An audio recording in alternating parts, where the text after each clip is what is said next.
जिस बंधन में मैं आपसे बंधी थी, उस बंधन से छुटकारा हासिल करके इस कुटन वाली घर को छोड़ के चली जाऊं। तुम्हारी ज़हनियत तुम्हारे दिल से निकलकर तुम्हारी जुबान तक आती जा रही है। तुमने मेरी दौलत, मेरी शान और शौकत देखकर मुझसे शादी की थी। मुझे अपना मयार चाहिए था जो आप में नजर आया था, लेकिन बाद में पता चला वो तो आपका धोखा है, झूठ है।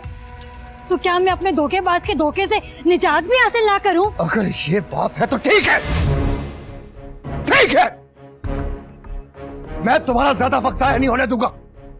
तुम मुझसे आजादी चाहती हो ना, मैं तुम्हें आज, अभी और इसी वक्त। नहीं नहीं नहीं नहीं साहब जी, ना ना जुनैद साहब, ना, खुदा के लिए ऐसा मत करें।